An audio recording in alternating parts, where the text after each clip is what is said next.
streaming that you can access 24/7. Check us out on YouTube, Facebook, and X. And for the premier sports talk experience, tap into our Roku channel. Start your mornings with Mac and Jack covering all the weekend sports action.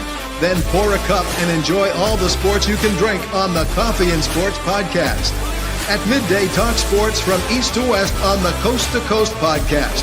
Followed at night by some hot girl talk with Prim and Proper Sports featuring Sonia Pearson. Talk boxing on the Gloved Fist. Yankee fans tune in for Start Spreading the News. And there's more on the College Sports Huddle and Sports Scope with Robert Butler. And that's just a sampling. There are 20 podcasts in all and 70 weekly shows giving us a 3.4-star viewer rating. To find us on Roku TV, search for National Streaming Sports on the Roku search bar. Click on the logo and you're in. For laptops, mobile phones, and tablets, download the Roku app. National Streaming Sports, live and on demand, sports talk for America. This show is brought to you by BetUS.com. 125% off your first 3 deposits, 30 years experience, secure site, wagering for all sports, including during the games and futures. SeatGeek provides you the best prices on sports and music events, game tickets, and concerts. Use NSS promo code to get $20 off your first ticket. Keep using the NSS promo code when purchasing tickets for great deals in the future. In Fanatics at nessp.info for your favorite teams, sportswear. Click on the link, and while you're there, check out our national streaming sports merchandise.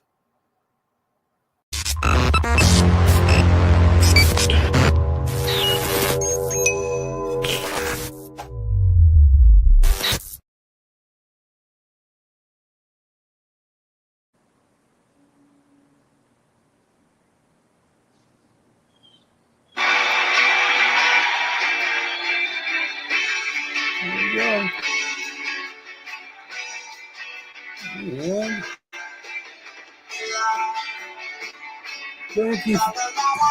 thank you for joining us on Roku as me and Jack are back on this Friday.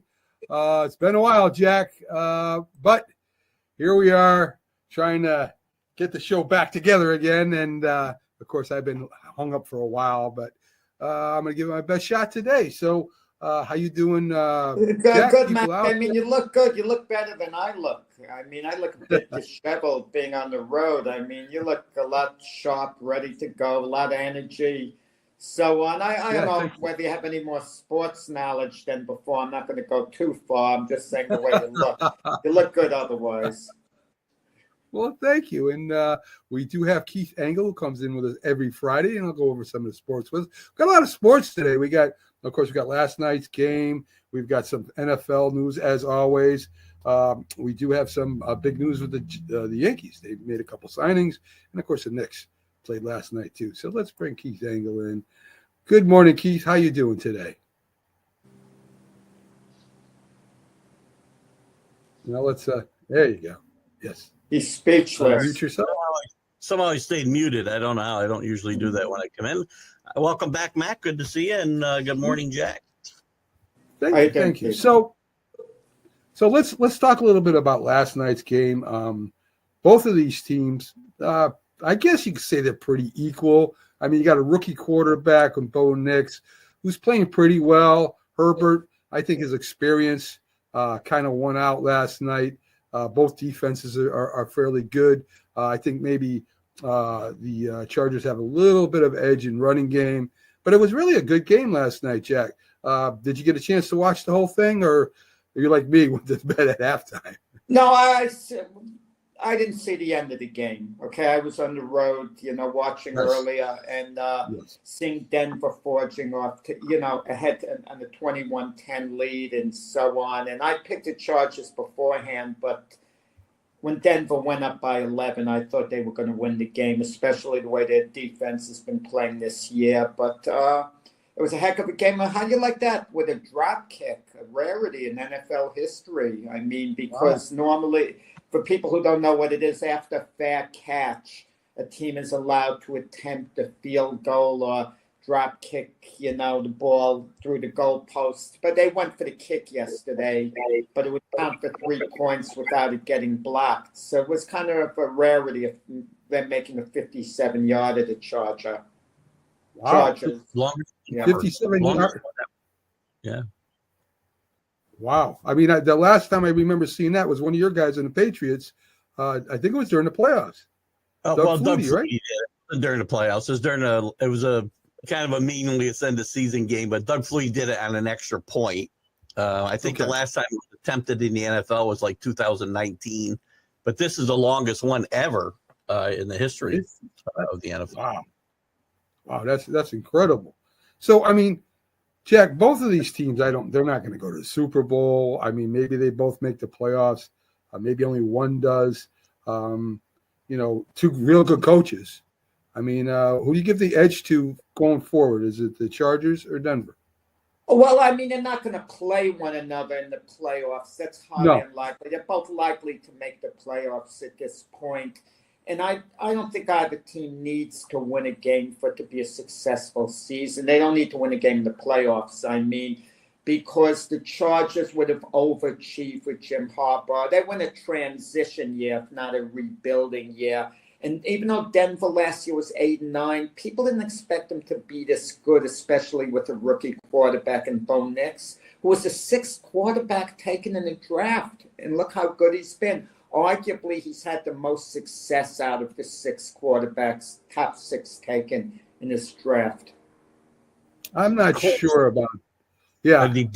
I'd still put Daniels ahead of arguably, I said. Arguably. You can make a case. You did say arguably, yes. Yeah. Nick's don't go bad start, or he might be ahead of Daniels at this point. He was horrible the first 4 or 5 games, so he's made some great progress. And I mean, you would think Caleb Williams might be the most talented, and he has all those weapons, but the Bears just keep on losing. Yeah, coaching means a lot. Coaching is huge in this league, and I think you see it. That's what you're seeing there, I think. Well, we're just talking a moment ago about the 6 quarterbacks, Michael Penix and J.J. McCarthy, 2 out of the 6 who haven't had a chance to really see the field. I mean, Penix may have played a few plays, but he's going to have his first meaningful snaps because he's going to be starting this weekend for Atlanta. And, of course, J.J. McCarthy's out, but there's a lot of drama surrounding J.J. McCarthy, as far as next season goes. Because if Sam Darnold could take the Vikings on a deep playoff run, maybe get to the NFC Championship game, Minnesota has a decision to make. If Darnold continues to play well, do they just move on from Darnold and take the chance with McCarthy? But because if you sign Darnold to an impact contract, what do you do with McCarthy? I mean, is he really the future of the team? Do you plan to keep him on the bench for 3-4 years? And I know the Packers did it with Aaron Rodgers when he sat behind Brett Favre, but that's very unorthodox to keep a very high draft pick at quarterback on the bench more than 1 year. I think it might matter. I think what happens there ultimately might matter how they succeed in the playoffs. I mean, if they're one and done, might be different than if they go win it all, right? As far as what they do with Darnold. Yeah, I mean, do you think Kirk Cousins is a bust? I mean, he got signed for 2 years, $100 million. It's been playing terrible near the end of the year here. And I really don't know what good is it having Penix start anyway? I mean, it's the end of the season. I mean, what does that do for them? They can win the division still, Atlanta. Atlanta's still in it. These games are very important for Atlanta. They're not playing out the string. I mean, they have the tiebreaker with the Buccaneers. I'm still, and I said this Wednesday night, I'm sticking with my comments from draft night that I don't know what Atlanta's thinking. They should have drafted defense in that position, and they'd be in better playoff position today if they'd improved that defense and maybe some other places instead of drafting a quarterback that you would only play if the worst happened. Why sign a $40 million quarterback if your plan was to get Penix in the game at some point anyway? Keith. I mean, what are you talking about? Atlanta, is one game behind Tampa Bay to see who's going to win the division this year. If they're tied, they have the tiebreaker. They just have to make up one game out of the remaining 3 that are left. And Cousins has been horrendous. I mean, it justifies their decision. It doesn't justify their decision in my mind, because they might be way ahead of Tampa Bay if they played better. One defensive player is not going to put them way ahead. But you can't say that any more than I can say that, Could they have taken they could have taken who? Was it Miles Turner? Dallas Turner, I mean. There's a ton of guys who have made impact this year on defense that they passed to take Michael Penix at number 7, who wasn't going to play in the best of circumstances, only in the worst of circumstances. That's a silly decision to make when you're in win now mode. That was a silly decision. I'll still stand by it, even though he's got to play now. I'll stand by that forever. Well, do you think it was silly for Green Bay to take Jordan Love when they had Aaron Rodgers? No, that's different. Aaron Rodgers was at the end of his career. No, he wasn't. He won 2 MVP awards right after. How could he be at the end of his career? He responded by winning back-to-back MVP awards. Did they take Jordan Love with the number 7 pick in the draft? No, they moved. They took him in the first round, Jordan Love. They moved down. They traded to move down to take Jordan Love. Then I will say to you, if you were still in win now mode, drafting a quarterback for the future in the first round is silly. The Packers win a win now mode. They are. Atlanta was in win now mode. They should not have signed Cousins if this was their. You might never get that opportunity again. Case in point are going to be the Jets this year. They're not going to draft high enough to get one of the elite college quarterbacks of any. They won't draft high enough to be able to grab a Shedeur Sanders, for example.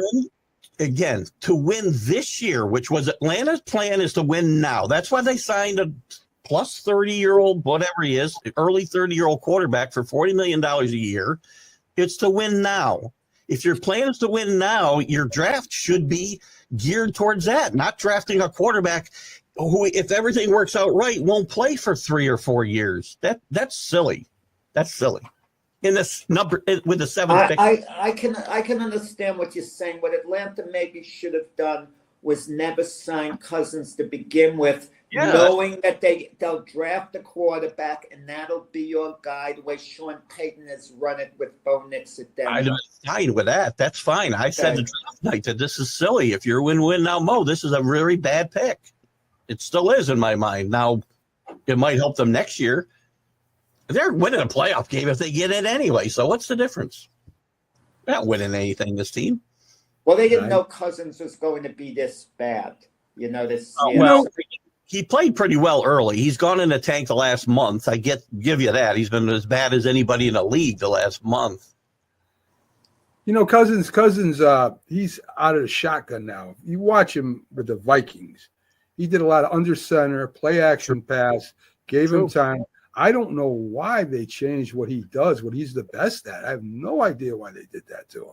Once again, the Falcons, to me, the organization is blamed for where they are. This team could have competed in that and maybe run away with that division if they'd actually managed everything right. The draft, you can't take a quarterback. We talked about it Wednesday night again. Quarterbacks, look at Darnold, right? He's playing well because he's in a perfect system for him. He's got a guy who they know his strengths, they know his weaknesses, and they try to maximize and minimize that.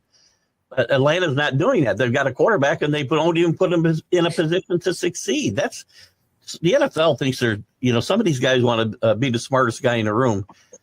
All the things people want to say about Belichick and he couldn't win without Brady, I will tell you this: he always put guys in position to succeed, not fail. At least before his last 3 years. I was going to mention Mac Jones at the end. That was different. But for 20 years, Jack, then he maybe lost his mind. I don't know.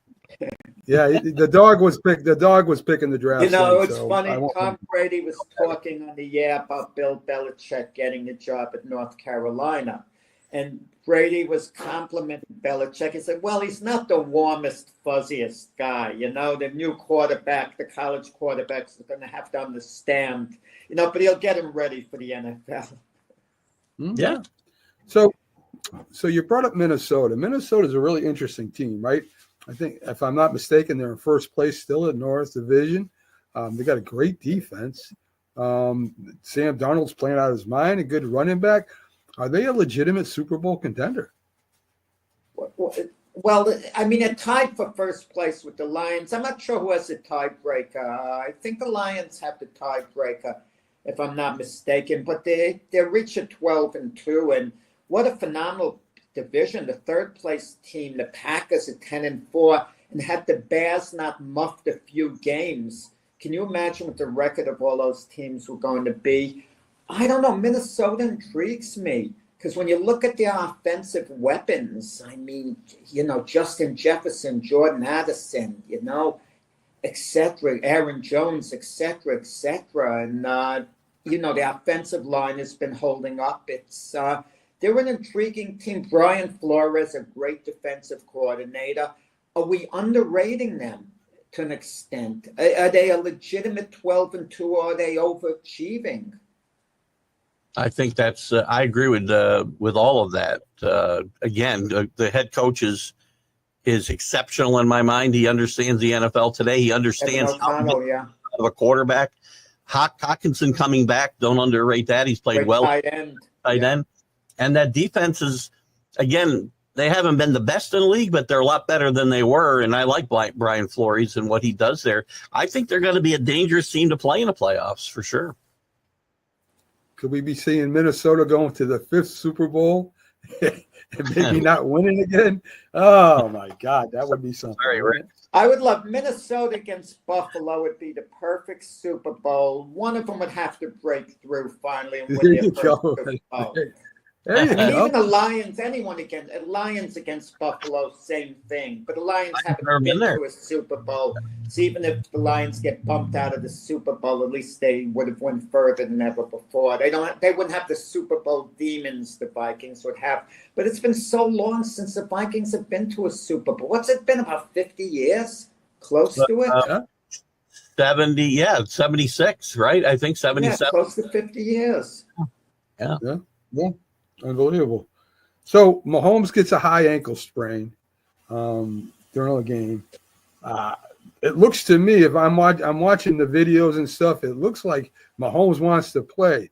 If you're the coach, you sit him down for the playoffs. I mean, why chance him getting hurt even worse?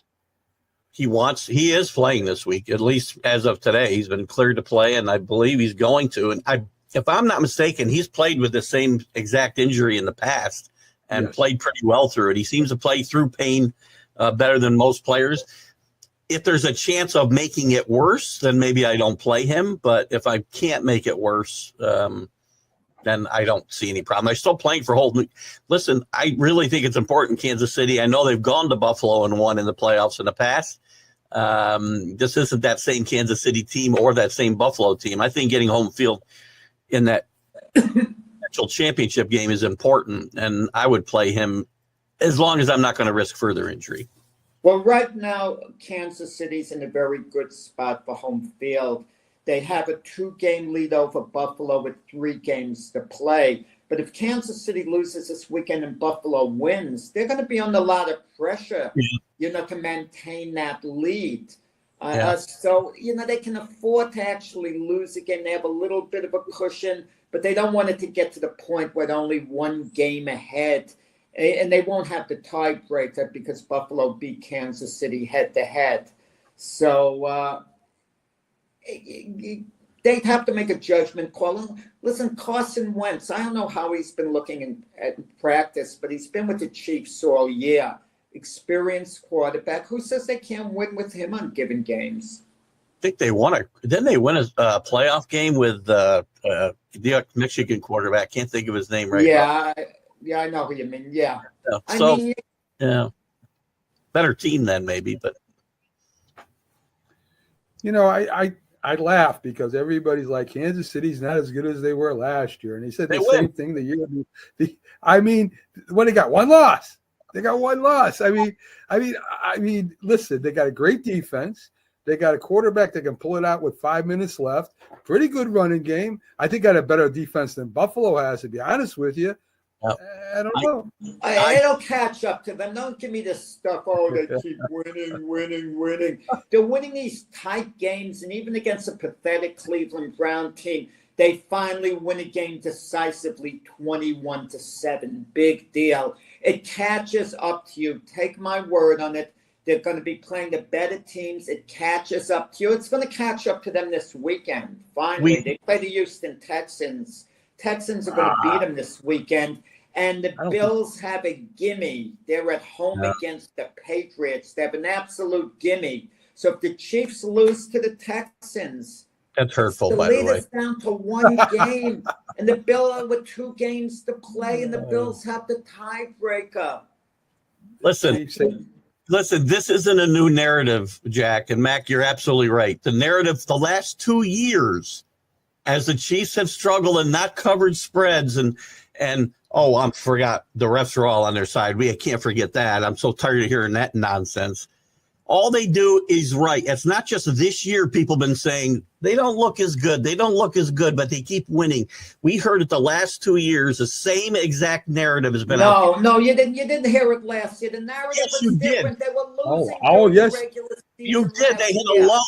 They hit a lull in the middle of the season last year, and everybody said, that's it for Kansas City. They're done. Wasn't a lull. Everybody was writing them off. They were beaten badly at home by the Raiders late in the season, but they righted the ship. They got it together late in the year. They regrouped. Underdogs. I don't mind. Ravens. Listen, everybody picked the Ravens to beat them. They just keep winning games, and it does matter because when you know how to win, you win games. You win games you shouldn't win, and you win in the last minute of games because you've been there before, and it matters a lot. It matters a lot. Yeah. Now, that could catch up to them. I'm not saying they won't lose, Jack. To me, they're still a Super Bowl favorite until they lose. They're the champion. I agree. And so as opposed to Baltimore and Buffalo did win and Cincinnati did win, as opposed to Baltimore, who really doesn't know how to win when the chips are down. That's something they'll have to learn. It's a great comparison. Lamar Jackson wins MVPs, but not in the playoffs. He doesn't win any MVPs. So you got to learn how to do that. That's the truth. So we brought up Josh Allen. Let's talk about him. I mean, is this a once in a year career for him? I mean, the dude is throwing touchdowns, running for touchdowns, hardly any turnovers. Snow, it don't matter. The guy is having a once in a lifetime year this year. Again, the game isn't a lot different other than it's more in control, less turnovers, right? But he's done a lot of the same stuff. But I think because of his playing out of control at times, it took away from the good stuff. We're seeing mostly the good Josh Allen that's been around for a couple of years now. And he's the most dangerous weapon in the MVP. He's in the NFL, and he's the MVP in my mind for sure. I don't even know how it's a question unless they go in a tank the last 4 weeks, but I don't see that happening. But do you think he could keep carrying the Bills like this through the Super Bowl? Because it seems to be an insurmountable job, what he's been doing. They've really overachieved this year. They've been outstanding. Can he keep this going week after week after week? Meaning they'll have to win 3 games to get to the Super Bowl, and then the Super Bowl itself. It's going to be tough. You do worry sometimes that teams will hit their peak too soon, right? And maybe if Buffalo does that and Josh Allen does that, it will be a problem because, the AFC is not going to be as tough. To me, this is still going to come down to Buffalo and Kansas City in the AFC. The NFC's, I think, got more teams that could probably wouldn't surprise you if they advance to the Super Bowl. But I'd be shocked if anybody but Kansas City or Buffalo wins the AFC. So, but you need that momentum still going into the playoffs and through the playoffs. So yes, long ways to go. It's a long season, and hopefully Josh Allen. It's enjoyable to watch him play. I'm not a Buffalo fan for sure, being a Patriot fan, but you have to admire that type of talent, and he's been great. Well, some teams peak at the right time as well. It works the other way. And keep an eye on the Houston Texans. Yeah, That's I all said I'm that gonna same say. thing. Yeah. They might send a message this week, make a little bit of a statement that they're getting there, by beating the Kansas City Chiefs. I do think that's a great point, that this game is a good barometer for the Texans. I've said a couple times, that's a team, if a team's going to get hot and get some momentum, I mentioned Houston as well. I don't know if it'll happen, but they're getting healthier. I don't think missing Stephon Diggs is that big a deal. Nico Collins is more important than Stephon Diggs. Yeah. And Mixon's been very good there. So if they get hot, this is a good barometer game. If they lose this, then they lose 31-7, all bets off. Right. Then, Right. peaking Agreed. or whatever. Agreed. Well, I would definitely give Mahomes the edge over C.J. Stroud. There's no doubt about that. For sure. Oh, for sure. Matt, no one's debating that. No one's saying C.J. Stroud's better than Patrick Mahomes. Especially this year. Making this narrative up this year. I mean, he hasn't been with C.J. Stroud this year. He hasn't been bad. He's been better than people have said he is. I don't want to hear, he's hit the slump, this and that. He was phenomenal for rookie last year. And some quarterbacks play to the game. They manage the game. And he's been asked to be a game manager this year. And the Texans have done okay. They haven't stood out. But now's the time to really make a push for the Super Bowl. I'll be happy if my quarterback has a sophomore slump like Stroud's. I'll tell you that right now. So. And some defenses catch up. They see the tape. They get their tendencies, right? Sure. Yeah. So, good morning. We got a few people on here. David Guyette. Glad that you're in this morning. Rick Sherlock, thank you. And Paul Spada, glad to see you in this morning. So, Keith, let me see. I got any more? The Eagles. Eagles are one of those teams, I think. Now, let's for the Eagles, let's talk about Detroit. Their defense, right? Their defense is banged up. I don't know if they're going to get their big, Hutchinson back for the playoffs or not, but they've got a lot of injuries. And you saw it last game as they gave up a ton of points. Trying to remember who they played. I was in the hospital. They played Minnesota. They played who the heck did they play? They lost Buffalo. They lost to Buffalo. We talk about defenses, just to go back to Buffalo for a second. Don't forget they've given up like 88 points in the last two games as well, yes. Buffalo. Yes. Detroit's kind of in the same bucket. They got beat by Buffalo. They might have played the Bears the week before. I'm not sure. No, that's Thanksgiving. Yeah, Thanksgiving. Yeah, they barely got by the Bears. I mean, they're not exactly peaking the Lions, but that might not be a bad thing. They could regroup, have all their guys back, and come playoff time, they'll be highly motivated. I think with the Lions, it's about getting the bye. Same you talk about the Vikings. You want to play one less game. You want to play only 2 games instead of 3, to get to the Super Bowl. If you have to play that extra week, you don't get to heal up as much. And this isn't like baseball, where if you have an extra week off, you lose your sharpness. I think the extra week off really helps these teams to heal up and regroup for the playoffs. I think it's very important to get the bye. It guarantees you all the games are going to be at home. So the Lions know they'd have the NFC Championship game at home. And let me throw this by you guys too. If last year, for example, the NFC Championship game was played in Detroit instead of San Francisco, kind of feel the Lions win that game. Home field would have mattered for them. It might have made a difference in not collapsing the way they did. Listen, I think the Lions division and home bye situation could come down to that last game against the Vikings. They play them the last game of the season, and that may come down to all the marbles depending on where the Eagles are at that point. But even winning the division would certainly make a difference, and they're tied with Minnesota right now. So I think that everything could come down to that game. And the Eagles. They don't play the Eagles. I'm just saying the Eagles would factor. It depends on what the Eagles where they stand after that. So I mean, they got 2 winnable games before that. They got I think the Bears, and they go to the 49ers, I think.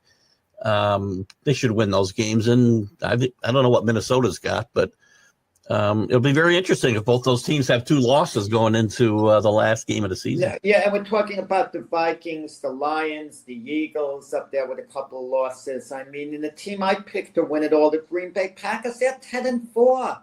They're another team that's lurking, that can peak at the right time. And I'm sticking with my Super Bowl prediction from the beginning of the year, the Packers over the Texans. I'm not wavering. It's like this is like a marathon, a race. And, those teams could overtake the others towards the end. Another second-year starter who, to me, is getting some grief is Jordan Love, who shouldn't. I mean, maybe his numbers aren't jumping off the page, but he's had a pretty good year, and he comes up big in big spots a lot of times, too. This is a team to watch out for sure. Agreed. I agree, too. The NFC's is a lot deeper in teams that could potentially reach the Super Bowl. There's at least 4 that could get there easily. I mean, I don't know if Pags picked the Eagles this year to win the Super Bowl or not. I think he took. To be honest, I think he took Detroit, Jack. Right, if I'm not mistaken. I think in the beginning of the year he leaned towards Detroit beating Philadelphia in the NFC Championship game.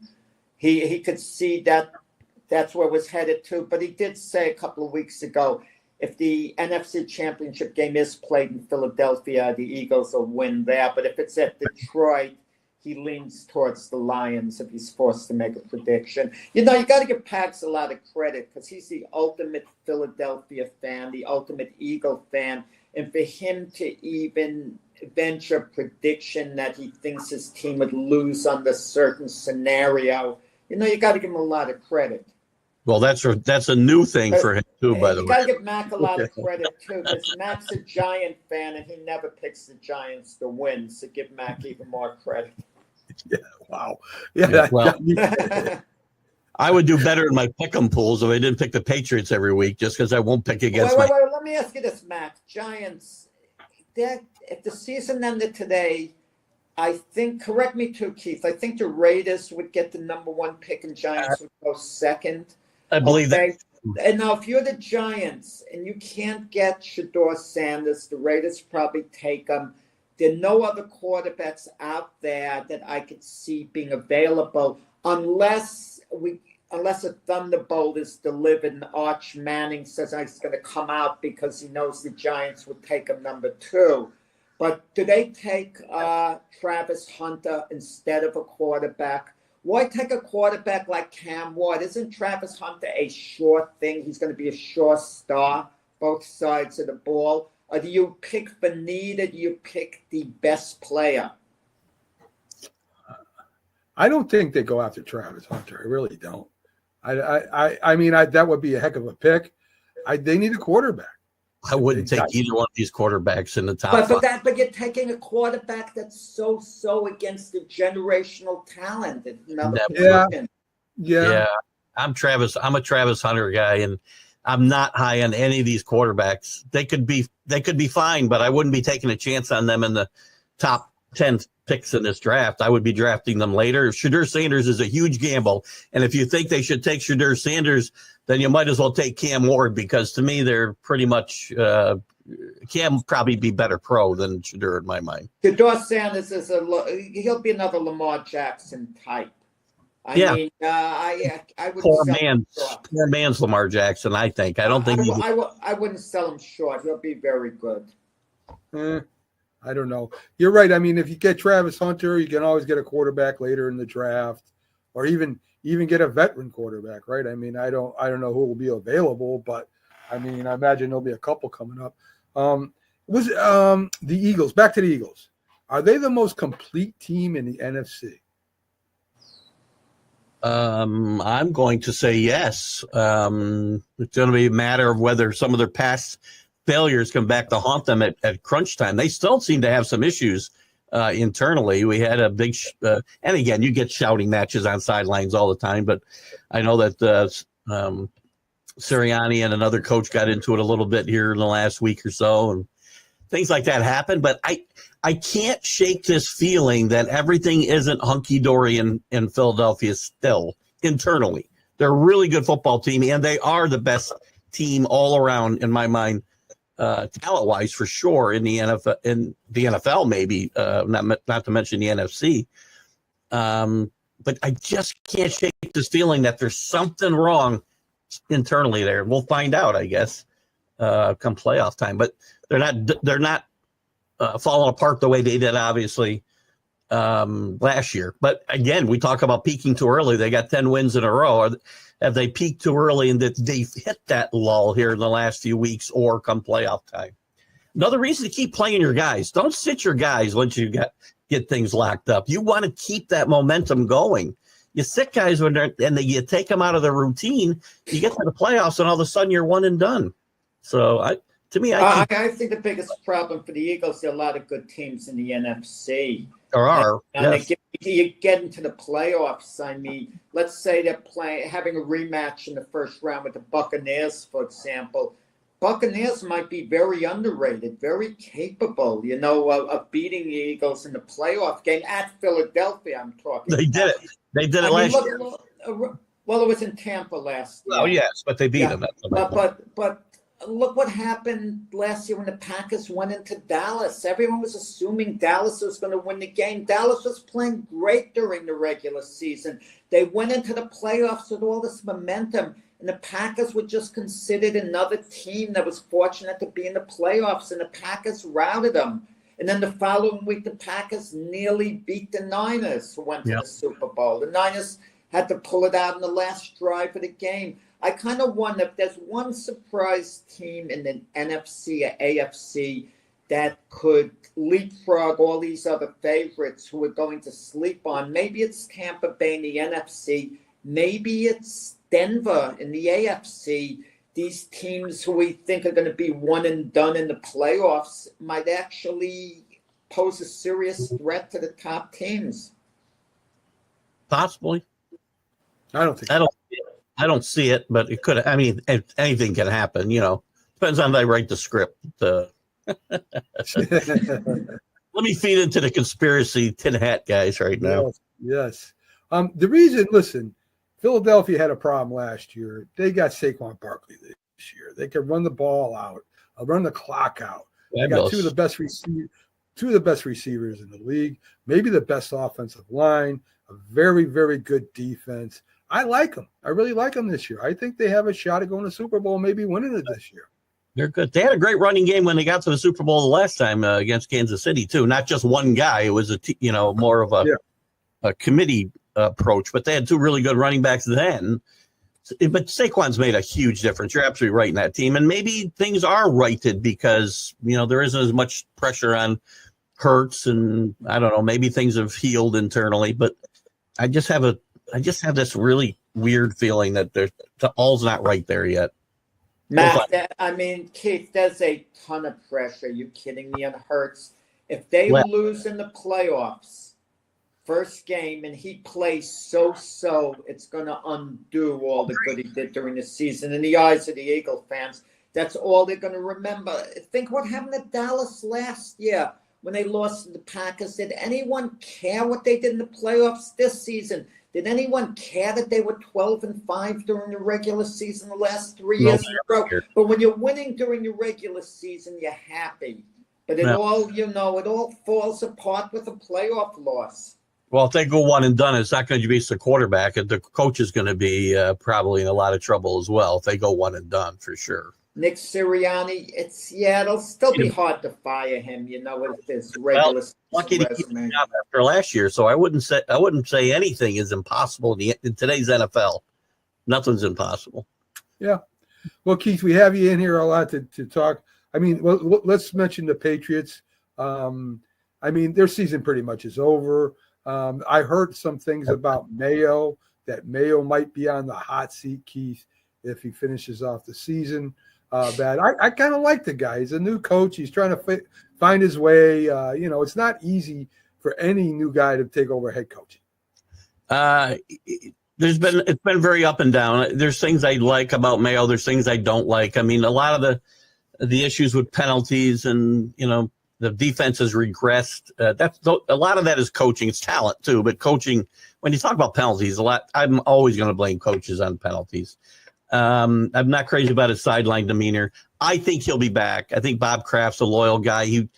He stuck with Mayo for a long time, waiting to give him this job, and Mayo bypassed other opportunities, likely to stay here and wait. I think he'll get at least another year, but I think you'll see some big changes in the staff going into next year. I like Covington, but he has not done a great job with that defense. They've regressed badly for most of this year. They've had some good performances, but the talent, we got more holes than when the season started, in my mind. I mean, we knew the offensive line was bad. We knew the skill position players need to be upgraded, but now the linebacking core is a mess. Part of the secondary is a mess. Gonzalez is kind of up and down, but part of that might be the other guys that are playing in the backfield with him. There's a lot to fix here. I think he gets another chance, a mulligan, if you will. He'll be given another year. 1 year will make Kraft look terrible. I agree. Unless Mayo pulled an Urban Meyer and was a big problem, and he's not a problem coach, so you got to give him another year. He needs to grow into the position. You got to give a guy a chance, and but without significant improvement next year, he could be in trouble then. Let me ask you about Robert Kraft very quickly. His lack of Hall of Fame support. Is he disliked around the league? It makes no sense at all that he's not in the Hall of Fame. And meanwhile, Jerry Jones, whose Cowboys have accomplished less than the Patriots, is in the Hall. How can Robert Kraft not be in? It has to be a certain negative feeling towards him that's contributing to it. My guess would be, and not having any knowledge of what goes on in those rooms when they talk about these things, that the perceived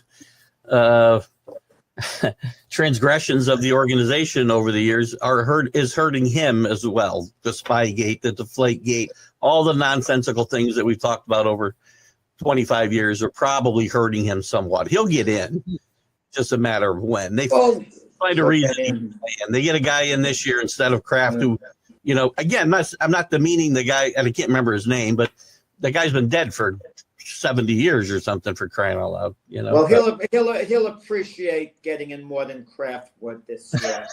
Well, he's dead. I don't know if he's going to appreciate it. Maybe his family will. He'll get in eventually, but I think some of that's being held against him. Yeah, human nature. No, the Bears aren't the only team in history that have started with a 4-2 record and ended with a losing record. There's probably a ton of them. Yeah. Okay. So Keith College, of course, we talked about Bill Belichick. He's going to the University of North Carolina, if I'm not mistaken. How do you think he's going to do down there as a college coach? Quite honestly, I have no idea. I mean, I range from on a daily basis going, he'll get this done. He'll bring portal guys in. He'll bring in really good talent, but how's he going to deal with those kids? College game is so screwy today, and dealing with 18-year-old kids, and not professional agents, by the way, anymore. You're dealing with 18-year-old kids and their hanger-ons with all kinds of crazy demands. It's going to be interesting. For North Carolina, it's a no-brainer. It's fine. It may work out. It may not. But don't think for a second that Bill Belichick hasn't left the door open for the NFL, because he has. Because after July 1st next year, his buyout is $1 million. That's it. Well, I'll disagree with you in this sense, Keith. The kids that are going to the college and who are there are going to be in awe of Coach Belichick. They're not going to dictate to him in any way, shape, or form. He's going to let them know what they have to do, and they're going to come around. If there's an occasional problem, he'll handle it. He'll have complete, firm control of that program. Don't doubt that for a moment. He might. All the things that chase Nick Saban out of college football is what will be the problems for Bill Belichick. Nick Saban got tired of it. Nick Saban had complete control of the program. Nick Saban didn't walk over him and tell him what to do. College football. He was tired of the NLL. He's tired of the portal. He's tired of the. He was tired of that. Building a roster year after year after year. Remember, you can't keep kids. They can go anytime they want. Belichick can get a great class in here next year, and every one of them will be gone next year. Every one of them. Not if they think they're good enough to go to the NFL. They're going to feed off what he says and he's going to kind of groom them towards, the NFL if they're capable of making the NFL. And Bill's talked a lot about, being exactly that, an NFL factory. But I'd hear him talking more about that than winning the ACC and but winning. That's the appeal of the kids staying at the school and not leaving. Even if the program isn't winning, if their own individual performance is trending towards the NFL, they're going to stick with him and put their faith in him.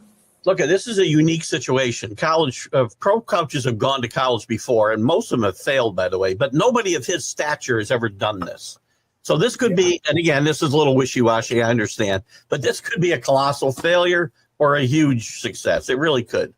All of a sudden, a program is relevant like Colorado's was with Deion Sanders. Different situation. Two different coaches, right? Yeah. One is kind of staunch. Yeah. Yes. I mean, can you imagine Bill Belichick going up and down the sideline yelling at him, "Just do your job"? And I could see that coming right now, and I can't wait for the Deion Belichick commercials to come out too. That will be great. Saban's out of a job now, right? Yeah, I can't wait to see that. Well, Deion talked very highly of Nick Saban. They did the commercials together. And he says he's in awe of him. He's not a fraction of the coach that Nick Saban is, how much he tries to gain the knowledge. So Deion said all the right things, and he's meant them in regard to Coach Nick Saban. That's this high level of respect. I would say so. Keith, let's get to some of the college things. I know this is a little old. Like I said, I've been out for a while. How surprised were you that Navy did what they did to Army?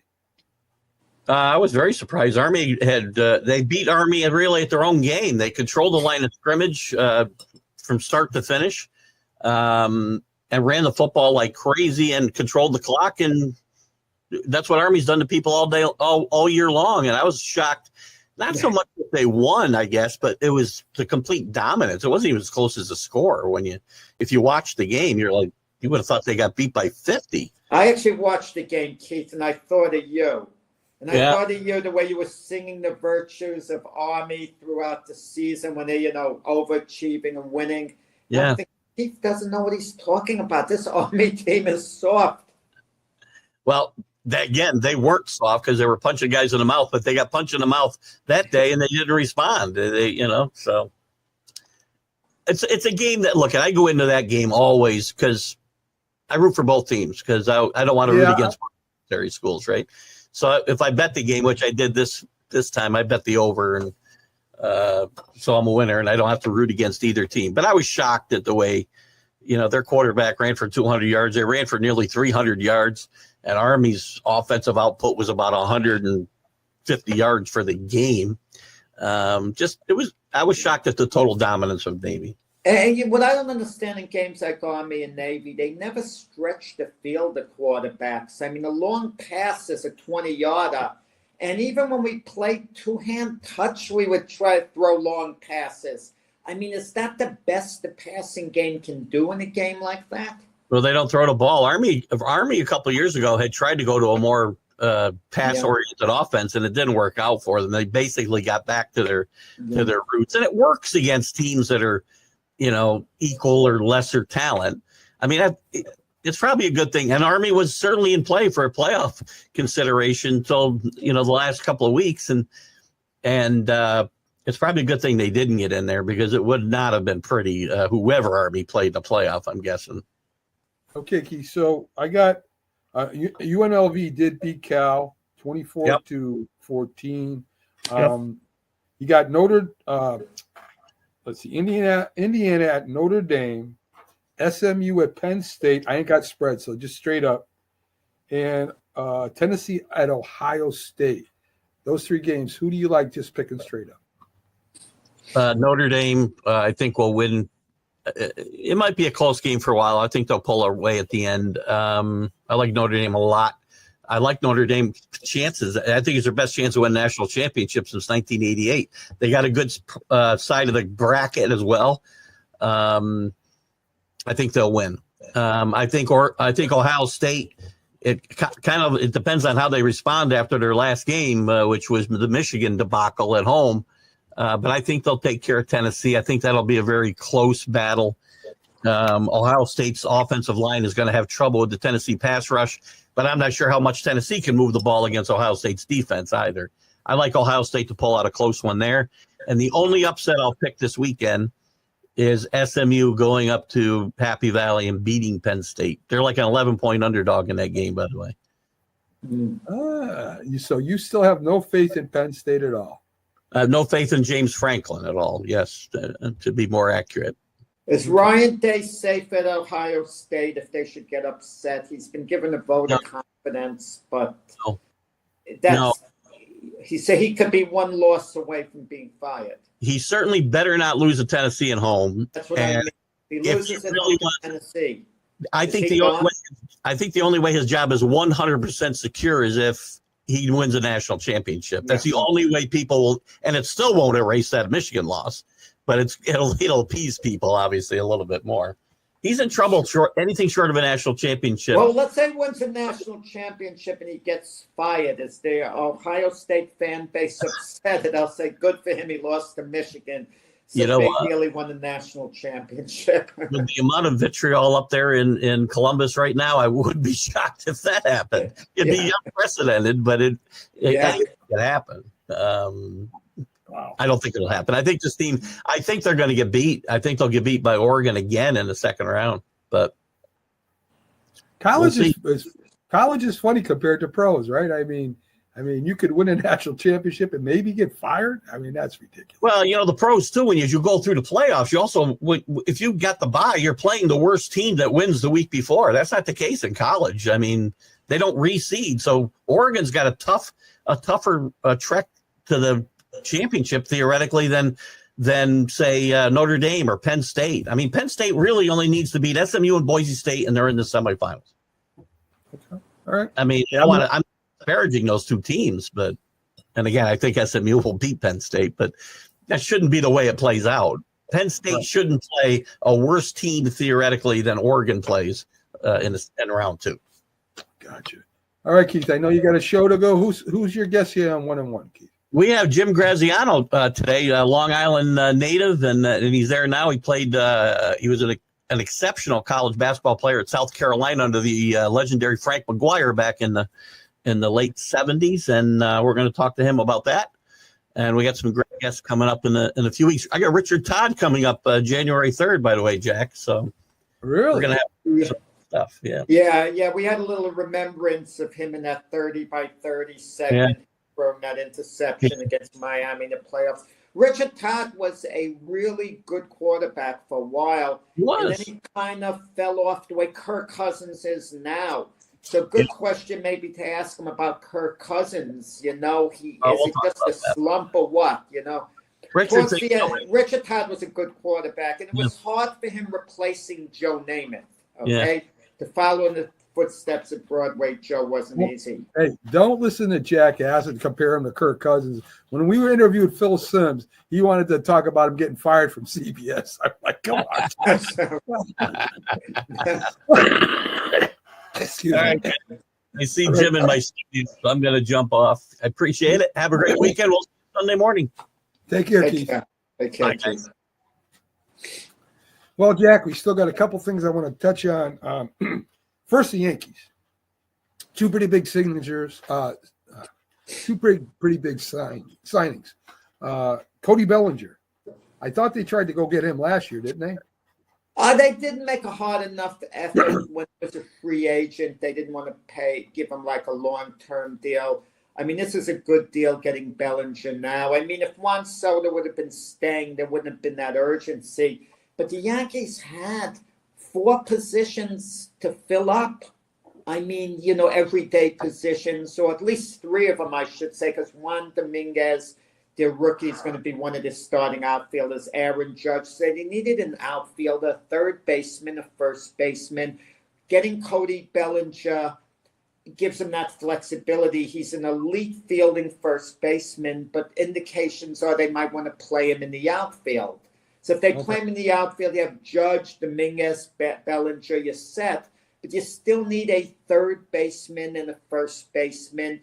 They could platoon DJ LeMayo and Oswaldo Cabrera. I'm not enthusiastic about it, but if you have to. but they still need, another infielder. And I don't like the idea of signing Alex Bregman to a long-term deal, like a 6-year deal, the Yankees. Because with the Astros, he was part of the enemy with the sign-stealing scandal. And now you're going to sign him? You're going to cry that you didn't win the World Series because the Astros were cheaters. And now you're going to give a big contract to one of their cheaters. Come on. Yeah. Come on. I mean, but Nolan Arenado would be available maybe for 1 year. He's not the player he was, but he still has a lot left. And Chaz Chisholm would then move to second base. They still got to make a couple of moves. But you know what I love about the Yankees, Mac?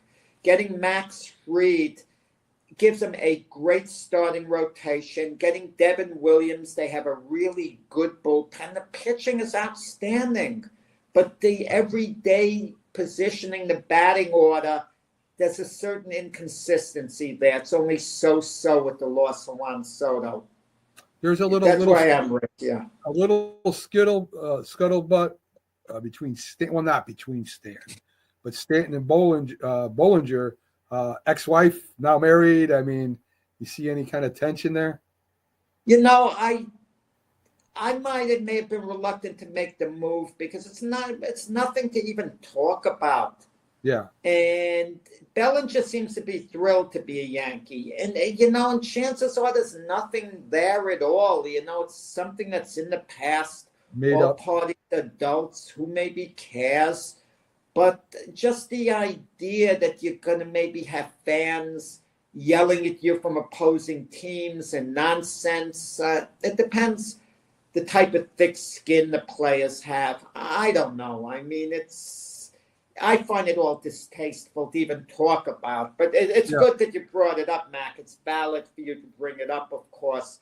But I find it distasteful to even engage in a conversation about. But yeah, I mean, it could come up and it could be annoying.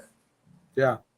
One last thing I want to do before we go. The Knicks beat the Timberwolves, which are a very good team, 133-107. Townsend, 32 points and 20 rebounds, Jack. Karl-Anthony Towns playing against his old team. You always say when you play your old team, it's just another game. I have a lot of friends, this and that, but you want to kick their rear end. You want to do it. I mean, Towns, kind of wants to show the Timberwolves, well, why didn't you stick with me? He was shocked when they made the deal because even though he was originally a New Yorker, he loved being in Minnesota. He loved being a career Timberwolf, and then they trade him. So even though he's embraced the Knicks and he's happy to be a Knick, you kind of want to show your old team. And 32 points, 20 rebounds, he certainly got his point. Of course, he's been outstanding this year, Karl-Anthony Towns, for the Knicks. But it's at the end, it comes down to team chemistry. And there's going to be it's going to be interesting to see who comes out of the NBA East. It's strong all of a sudden again. With the Celtics, the Cavaliers, the Buccaneers won the Commissioner's Cup tournament. I mean, the Bucks, they're playing well. Yes. The Knicks, Orlando, you have the teams there. The East is all of a sudden strong again. Yeah. So should be a pretty good year. Knicks in third place at 17-10 right now. I think their chemistry will keep coming. The guy they picked up from the Nets, I think, Jack? Mikal Bridges, yeah. Great game. Another great game by him, too.